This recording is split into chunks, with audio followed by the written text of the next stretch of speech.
আমি সৌদি আরবে একবার হারামের ইমাম, সবচেয়ে সিনিয়র ইমাম এবং হারামের ইমাম সাহেবদের মধ্যে থেকে প্রথম পিএইচডিধারী ইমাম শেখ আব্দুল্লাহ বিন সালেহ বিন হুমাইদ হাফিজাহুল্লাহ, সবচেয়ে বয়স্ক সিনিয়র ইমাম যথাসম্ভব, তিনি একবার সৌদি আরবে আমার কর্মস্থলে এসেছেন। পাশে একটা বিশাল বড় মসজিদ, ইসলামিক সেন্টার, পশ্চিম দামাম ইসলামিক সেন্টার আমার কর্মস্থল ছিল, তার পাশেই ফাতেমাতুজ জাহরা মসজিদ। হাজার হাজার মানুষ এই মসজিদে আঁটবে, তো হারামের ইমাম সাহেব আসবে, ঘোষণা হয়েছে। আমি চিন্তা করলাম যে আজকে তো এখানে তিল ধরানোর জায়গা থাকবে, কিন্তু না, আমার ধারণা ভুল প্রমাণ হলো। সেখানে মানুষ হয়েছে আলহামদুলিল্লাহ। সাধারণত মুসল্লি যে পরিমাণ থাকে মাগরিবের সময়, ওই দিন মাগরিব থেকে এসে উনি আলোচনা করবেন, ঘোষণা হয়েছে আগে থেকে, সেদিন তার তুলনায় দ্বিগুণ বা তার চাইতে কিছু কম বেশি মানুষ হয়েছে।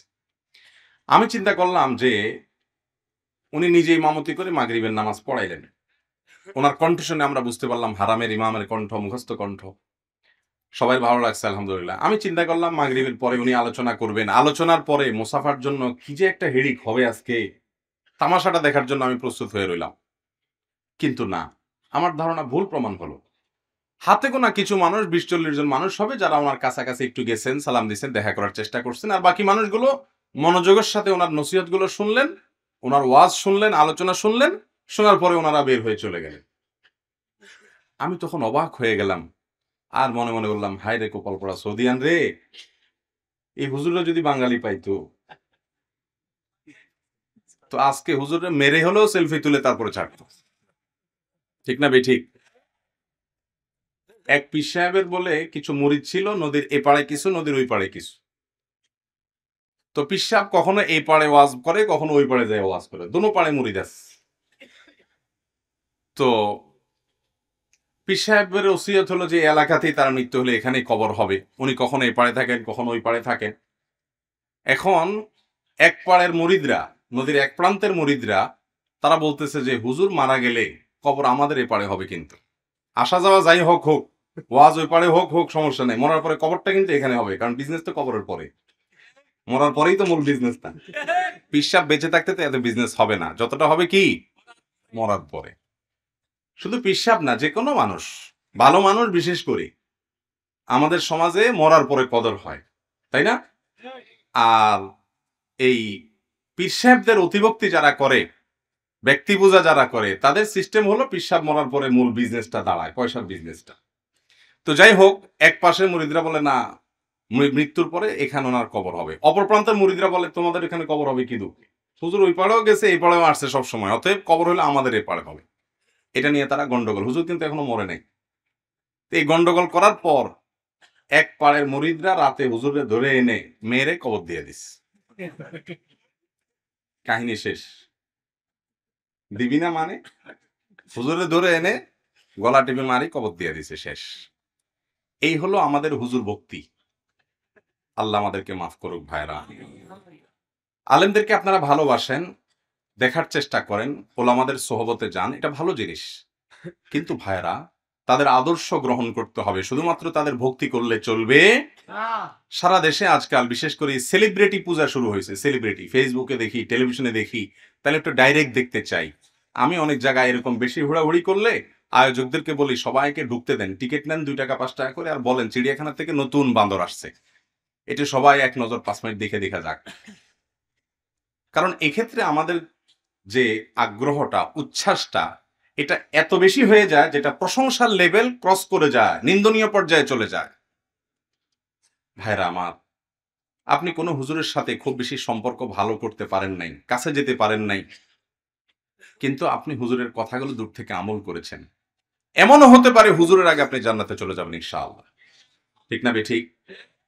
শুধু ওয়াজ শুনবেন, ভক্তি করবেন, মহব্বত করবেন, ভালোবাসা দেখাবেন, এর মাধ্যমে নাজাত মুক্তি আশা করা যাবে না। আল্লাহর ওয়াস্তে এই বিষয়টা আমরা মাথায় রাখি। আপনাদের এখানে যে উচ্ছ্বাস দেখলাম, সব জায়গায় যে উচ্ছ্বাস দেখি, ভালো লাগে আমার কাছেও, সত্য কথা। কিন্তু পরক্ষণে চিন্তা করি, এই উচ্ছ্বসিত মানুষগুলো উচ্ছ্বসিত হওয়ার চাইতে যদি তারা আমাদের প্রতিটি কথাকে অক্ষরে অক্ষরে মানার চেষ্টা করেন, কোরআন হাদিসের আলোকে যেগুলো বলি, তাহলে ইনশাআল্লাহ এই জীবনটা সোনার জীবন হয়ে যাবে, দুনিয়ায় জীবন্ত জান্নাতের জীবন হবে ইনশাআল্লাহ। আর যদি শুধুমাত্র ভক্তিই করেন, নামাজও না পড়েন, তাহলে লাভ হবে না।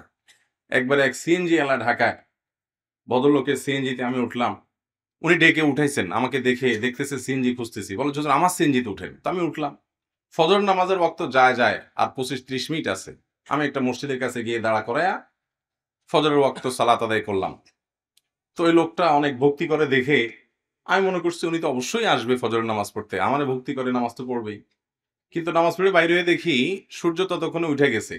ওই মোবাইলে ওয়াজ চালায় দিছে, দিয়া দাঁড়ায় ওয়াজ শুনতেছে। তাই আমি বললাম, ভাই ফজর নামাজ পড়লেন না, আপনি ওয়াজ শুনতেছেন? হুজুর আমি সব আলেমদের ওয়াজ শুনি, আপনার সব ওয়াজ আমার মুখস্থ। আবার 2 ছেলে মাদ্রাসায় পড়ে। আফসোস করলাম আমি যে হয়তো আমার ওয়াজের ত্রুটি, যে মানুষকে আমরা সঠিক জিনিস দিতে পারছি না হয়তোবা। ভাইরা আমার, আলেমদেরকে শুধু ভক্তি করলে চলবে না আমল করতে হবে? ভক্তির চাইতে আমলের গুরুত্ব অনেক ওলামাদের ভালোবাসা, এটা ইবাদত, এটা সওয়াবের কাজ। কিন্তু সেই ভালোবাসাটাকেই যদি সব মনে করেন তাহলে হবে না। এখন সেলফিটা এটা মহব্বতে হয় ঠিক আছে, আবার বিজনেসও, লাইক কমেন্টের বিজনেস, ঠিক না ঠিক? এখন তো লাইক যে পরিমাণ গনে যুবকরা, পকেটের টাকাও এত গনে না, ঠিক না ঠিক? আল্লাহ তাআলা আমাদেরকে এই সমস্ত রোগ থেকে সুস্থতা নসিব করুন। আমরা ওলামাদের কথা শুনবো, অন্ধভক্তি করব না। শুধুমাত্র তথাকথিত ভক্তি মুক্তি আনবে না, আমাদেরকে আনুগত্য করতে হবে, শুনতে হবে, মেনে চলতে হবে। আল্লাহ তাআলা আমাদের সবাইকে সেভাবে চলার তৌফিক দান করুন।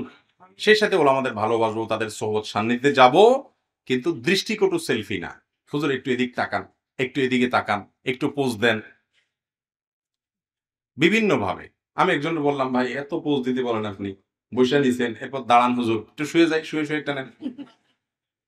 এগুলা খুবই বাজে একটা দৃষ্টান্ত স্থাপন করতেছে। আল্লাহ তাআলা আমাদেরকে, আমাদের মধ্যে যেন মাত্রা জ্ঞান থাকে, আমরা যেন সুন্দর আখলাক আমাদের মধ্যে আনতে পারি, এবং আমরা যেন ব্যক্তি ভক্তির চাইতে কোরআন হাদিসের আলোকে দেওয়া দিক নির্দেশনাকে অনুসরণ করতে পারি, সেই তৌফিক দান করুন।